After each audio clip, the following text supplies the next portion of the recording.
আমরা এখন যেই তারজে তরিকা, ফতোয়ার যেই মেজাজ, যেই ভাষায় কথা বলি, কিছুদিনের মধ্যে আমাদেরকে উগ্রপন্থী বলা হবে। অলরেডি বলা শুরু হয়ে গেছে। মনে রাখবেন, আপনি আহলে হক, এই জামানার মধ্যে আল্লাহ রাব্বুল আলামিন আপনাকে, আমাকে আমার নবীর মুহাব্বতের জজবা দিয়েছেন। এর চেয়ে বড় নিয়ামত আর কি হতে পারে? সমস্যা হচ্ছে নিয়ামত সরাসরি পেয়ে গেলে এটার কোনো দাম থাকে না। ধর্ম তাদেরকে জিজ্ঞেস করেন যারা দেশ, বাড়ি, আত্মীয় স্বজন ছাড়তে হয়েছে দ্বীনের জন্য। তারা বুঝবে নিয়ামতের কদর কি জিনিস। সম্মানিত উপস্থিতি, আমি এই জামানায় আমার নবীর মুহাব্বত আল্লাহ আপনাকে দান করেছেন, এর চেয়ে বড় নিয়ামত হতে পারে না। কাজেই আমি এই মুহাব্বত আমি যখন মানুষের মধ্যে বন্টন করতে চাইবো, আমি কোনোভাবেই কি করতে পারবো না, হার্শ শব্দ ব্যবহার করতে পারবো না, কঠিন শব্দ ব্যবহার করতে পারবো না, কর্কশ হতে পারবো না। মনে রাখবেন, আহলে হকদের দায়িত্ব হচ্ছে হকের আওয়াজ নিয়ে প্রত্যেক মানুষের ঘরে ঘরে যাওয়া, প্রত্যেক কানের মধ্যে গিয়ে হকের আজান দেওয়া। আপনি শুরু থেকেই যদি মানুষকে বিদায় করে দেন, আজান কার কানে দেবেন? আজান কার কানে দেবেন? সেই কারণে আমাদেরকে গালি দিতে নিষেধ করা হয়েছে। আমার নবী বলেছেন, ইয়াসসিরু ওয়ালা তুআসসিরু, বাশশিরু ওয়ালা তুনাফফিরু। সুন্দর সুন্দর কথা বলো, মানুষের ভিতরে যেন মহব্বত, ভয়, ভীতি, অ্যাট্রাকশন জন্ম নেয়।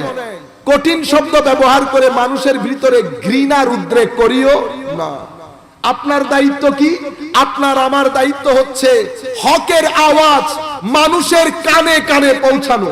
কানে কানে যদি পৌঁছাতে যান, আপনি গালি দিলে সেই ব্যক্তি উল্টা আপনাকে গালি দেবে। সেই কারণে আহলে হকের দায়িত্ব হচ্ছে ওয়াতাওয়াসাউ বিল হক ওয়াতাওয়াসাউ বিস সবর। কেন? কারণ হকের যারা কথা বলেন তাদেরকে সবর করতে হয়, তাদেরকে সবর করতে হয়। আপনি যেহেতু আহলে হক, তো আমাকে আমার এই আকীদা কাউকে জোর করে গিলিয়ে দেওয়ার জন্য পাঠানো হয় নাই। আমাকে পাঠানো হয়েছে ওয়ামা আলাইনা ইল্লাল বালাগুল মুবিন। আমার কাজ হচ্ছে যুক্তি দিয়ে, দলিল দিয়ে, মোটিভেশন দিয়ে, সোহবত দিয়ে, সিজদার নূর দিয়ে আপনার ভিতরের জগতে একটা আলো জ্বালিয়ে দেওয়া। যদি জ্বালাতে পারি আলহামদুলিল্লাহ, যদি জ্বালাতে না পারি হয় আমার দোষ, নতুবা আপনার থেকে আল্লাহ তৌফিক উঠিয়ে নিয়েছেন। কাজে আমার কাজ হচ্ছে আপনার সম্মুখে বায়ান করে দেওয়া, যুক্তির সাথে, মোটিভেশনের সাথে, দলিলের সাথে। গ্রহণ করবেন কি করবেন না সেটা আপনার বিষয়। কারণ হেদায়েত ইচ্ছে করলে পাওয়া যায় না। যদি ইচ্ছে করলে পাওয়া যেত তো নূহ আলাইহিস ইসলামের সন্তানের জায়গাও নূহ আলাইহিস ইসলামের ওই নৌকার মধ্যে হতো। ইয়াজিদকে এরকম পরিণাম ভোগ করতে হতো না। হেদায়েত একান্তই আল্লাহ পাকের হাতে। আমার দায়িত্ব, আপনার দায়িত্ব সেটা পৌঁছিয়ে দেওয়া, জোর করে কাউকে গিলিয়ে দেওয়া নয়। আমরা যে পয়েন্ট থেকে আসছি সেটা হচ্ছে এই জায়গার ভিসা পেতে হলে তাকওয়া প্রয়োজন, তাকওয়ার জন্য একটা হিজরত প্রয়োজন। এই হিজরত যদি আমরা করতে না পারি তাহলে আমরা আমার নবীর রাষ্ট্রের ভিসা পাবো না। মনে রাখবেন, ঈমানের বাড়িও কিন্তু মদিনা শরীফ। এই জন্য আমার নবী বলছেন, ইন্নাল ঈমান লা ইয়ারিজু ইলাল মদিনা কামা তারিজুল হাইয়াতু ইলা জুহরিহা। মানুষ যখন কোন সাপকে দৌড়ান দেয়, সাপ কোথায় ঢুকতে চায়? গর্তের ভিতরে। কেন? গর্তের ভিতরে তার সেফটি, সিকিউরিটি রয়েছে, গর্তের ভিতরে তার পিস অফ মাইন্ড রয়েছে। গর্তের ভিতরে গেলে সে বুঝতে পারবে যে সে আপনার থেকে নিরাপদ। আমার নবী বলছেন ঠিক এইভাবে ঈমান মদিনা শরীফের দিকে চলে যাবে। কেন? মদিনা শরীফে ঈমান নিজেকে সেফ মনে করবে। তাহলে সেই বাড়িতে যদি আমি ঢুকতে যাই, তাকওয়া দরকার। এখন আপনারা বুঝেন তাকওয়ার মূল প্রাণ কি? তাকওয়ার প্রাণ হচ্ছে আমার নবীর মহব্বত। তাকওয়ার প্রাণ হচ্ছে আমার নবীর মহব্বত। তাকওয়ার প্রাণ হচ্ছে আউলিয়া ইকরামের নিসবত। কোরআন কি বলে দেখেন, কোরআন বলছে তাকওয়া কোন প্যারামিটার দিয়ে চেক করা যায় না। কিছু সিম্পটম দিয়ে বোঝা যায়। তাকওয়া আমি কিভাবে বুঝবো? আমি বুঝবো এই ব্যক্তি মসজিদে যায়, আমি বুঝবো এই ব্যক্তি যাকাত দেয়, আমি বুঝবো এই ব্যক্তি রমজানে রোজা রাখে। এগুলা সিম্পটম। আপনারা জানেন এই কাজগুলা মুনাফিকরাও করত, এই কাজগুলা মুনাফিকরাও করত। তাকওয়া হচ্ছে ভিতরগত সৌন্দর্য, এটা বাইরে কিছু সিম্পটম দিয়ে বোঝা যায়, কিন্তু আমি ড্যাম শিওর হব না যে এগুলা দিয়ে তাকওয়া আদৌ জন্মগ্রহণ করেছে কি না। কেন? কারণ মদিনায়ে মুনাওয়ারার মধ্যে মুনাফিকরা মিলে একটা মসজিদ বানিয়েছে। কি বানিয়েছে? মসজিদ। ওয়াল্লাযীনা ইত্তাখাযু মসজিদান দিরারা ওয়া কুফরা ওয়া তাফরীকাম বাইনাল মুমিনিন ওয়া ইরসাদান লিমান হারাবাল্লাহ ওয়া রাসূলা। আমার নবী সাল্লাল্লাহু আলাইহি ওয়াসাল্লাম সাহাবায়ে কেরামকে নিয়ে হজে, মুনাফিকরা এখন চাল চালছে মুসলমানদের অগ্রযাত্রা রোধ করতে হবে।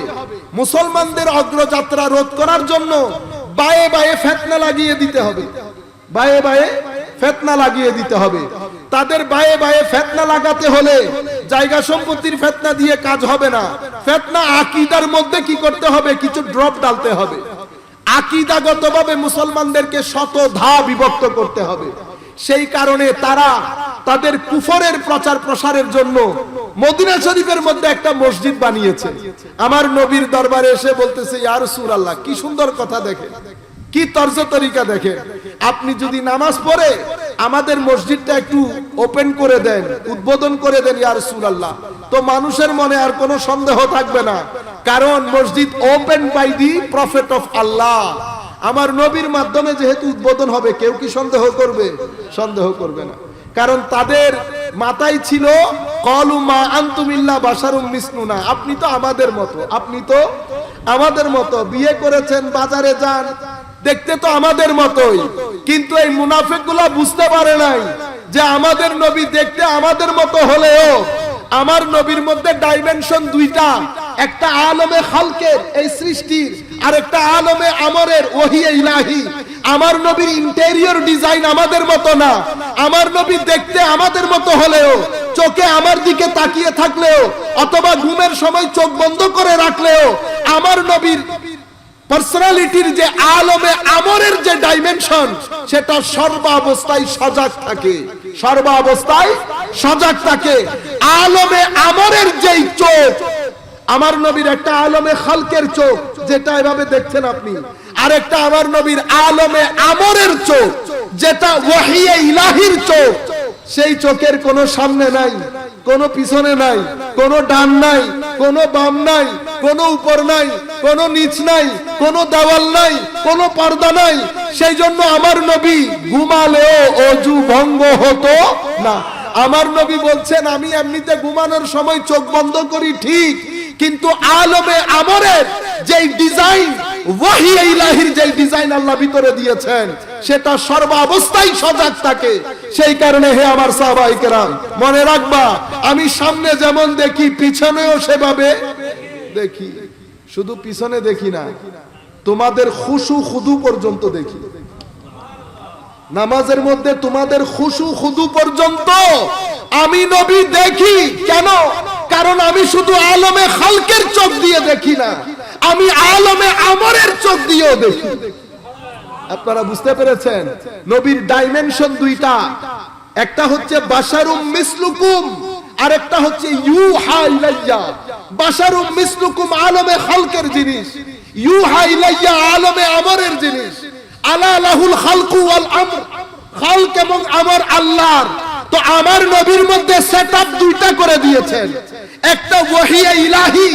সেটা কি রকম?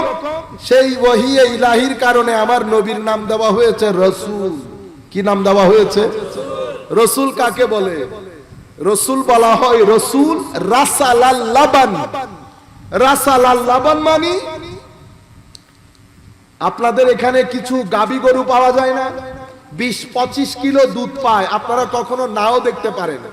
এই গরুগুলার বাটের মধ্যে যখন আপনি এভাবে চাপ দেবেন, অবিরাম দুধ পড়তে থাকে, নন স্টপ, নন স্টপ, অবিরাম পড়তে থাকে। এখান থেকে বলা হয় রাসালাল লাবান। এই রাসাল থেকে রাসূল, তো এটার সাথে এটার রেলেভেন্স কি? রেলেভেন্স হচ্ছে এখানে বাট্টি বাইলে যেরকম অবিরাম দ্বারাই দুধ পড়ে, আর আমার নবীর কলবের বর্তনে অবিরাম দ্বারাই নূরে খুদাবন্দির নূরের বর্ষণ হতে থাকে। অবিরাম ওহী ইলাহি আমার নবীর কলবের বর্তনে পড়তে থাকে। বাইরের দৃষ্টিতে আপনার মতো দেখালেও ভিতরের দৃষ্টিতে আলমে আমারের হওয়ার কারণে আমার নবী যখন ইশারা করেন চাঁদ দ্বিখণ্ডিত হয়ে যায়। আপনার ইশারায় হয় না, কারণ আপনার ভিতরে ইউহা ইলাইয়া নাই, আমার নবীর ভিতরে ইউহা ইলাইয়া আছে। এই বিষয়টা মুনাফিকরা বুঝতে পারে না। তারা মনে করেছে শুধু বাশার, তো ওখানে আমার আল্লাহ ওহী নাযিল করেছেন। তো এখন আলম ওই যে মসজিদে দেরার ওটা ধ্বংস হয়েছে, কিন্তু মসজিদে দেরার কি আসলে ধ্বংস হয়ে গেছে? হয় নাই। সর্ব অবস্থায় এই ধরনের মসজিদ থাকবে যেখান থেকে উম্মতে মুসলিমার মধ্যে ফিতনা ফাসাদের সৃষ্টি হবে। উম্মত মাযহাবের কথা বলবে, হঠাৎ করে মসজিদগুলো ওপেন হয়ে মাযহাবের বিরুদ্ধে কথা বলবে। উম্মত মিলাদুন নবীর কথা বলবে, কুল কায়নাতের উম্মত ওই মসজিদগুলো মিলাদুন নবীর মাসে বন্ধ থাকবে। উম্মত লাইলাতুল বারাতের কথা বলবে, আপনি লাইলাতুল বারাতের নাম দিয়ে উম্মতকে কাফের মুশরিক বেদাতি বলবেন। আপনি বুঝতে পেরেছেন? ফিতনা চলতে থাকবে, ফিতনা সৃষ্টি হবে। তাহলে আমি আপনাদেরকে কি বলেছিলাম? নামাজ দোয়া সিম্পটম, কিন্তু তাকওয়া কারো ভিতরে পরীক্ষিত তাকওয়া কি? পরীক্ষিত তাকওয়া। পরীক্ষিত তাকওয়ার সিম্পটম কি? পরীক্ষিত তাকওয়ার সিম্পটম হচ্ছে মুহাব্বতের রাসূল, আদবের রাসূল। যেই ব্যক্তির মধ্যে আমার নবীর আদব আছে, তার অন্তর তাকওয়ার জন্য আল্লাহ চয়েস করে নিয়েছেন। তার তাকওয়ার ব্যাপারে কোনো সন্দেহ নাই। ইন্নাল্লাযীনা ইয়াগুদ্দুনা আসওয়াতাহুম ইনদা রাসূলিল্লাহ, নিশ্চয়ই যারা তাদের আওয়াজকে ছোট ছোট করে রাখে আমার নবীর দরবারে। কেন ছোট? হাই খোদা, আওয়াজ বড় হয়ে গেলে শানের সালতে বিয়াদবি না হয়ে যায়। এই কাজ যারা করে উলাইকা, এরা তারা যাদেরকে উলাইকাল্লাযীনা ইমতাহানাল্লাহু কুলুবাহুম লিত্তাকওয়া, এরা তারা যাদের অন্তরগুলোকে আল্লাহ তাকওয়ার জন্য চয়েস করে নিয়েছে। এরা সিলেক্টেড আল্লাহর দরবারে। এরপরে অন্য জায়গায় কি বলছেন? ওয়া মান ইউআযযিম শাআইরাল্লাহ ফাইন্নাহা মিন তাকওয়াল কুলুব, যারা শাআইরুল্লাহকে সম্মান করে তাদের অন্তর ফাইন্নাহা মিন তাকওয়াল কুলুব। আল্লাহ বলেছেন এটাই তাদের ভিতরে তাকওয়া আছে কি নাই এটা জানার জন্য শাআইরুল্লাহর প্রতি সম্মানই যথেষ্ট। আপনি শাআইরুল্লাহকে সম্মান করলে বুঝতে পারবেন এই ব্যক্তির অন্তরে তাকওয়া আছে কি না। শাআইরুল্লাহ কি? শাআইরুল্লাহ হচ্ছে প্রত্যেক ব্যক্তি বা বস্তু যেটা আপনাকে আল্লাহর স্মরণ করিয়ে দেয়। যেমন সাফা এবং মারওয়া কোন ব্যক্তির নাম না, বস্তুর নাম। এটা শাআইরুল্লাহ, এটাকে সম্মান করা মানে আপনার ভিতরে তাকওয়া আছে। কমজোর তাকওয়া, কমজোর ছোট গ্লাস, আর একটু বেশি হলে বড় গ্লাস, আর একটু বেশি হলে পুকুর আছে জরুর। আপনারা বুঝতে পেরেছেন? মনে রাখবেন। এখন একটা হাদিস, আমি এই বিষয়গুলো আপনাদেরকে বলে এখন সাহাবায়ে কেরামের ওই অপরূপ দৃশ্য, কি আন্দাজে সাহাবায়ে কেরাম আমার নবীকে ভালোবাসতেন, আমরা ওই দৃশ্যটা আপনাদেরকে একটু দেখাই। দিল হ্যায় वो दिल जो तेरे यादों से मामूर रहा,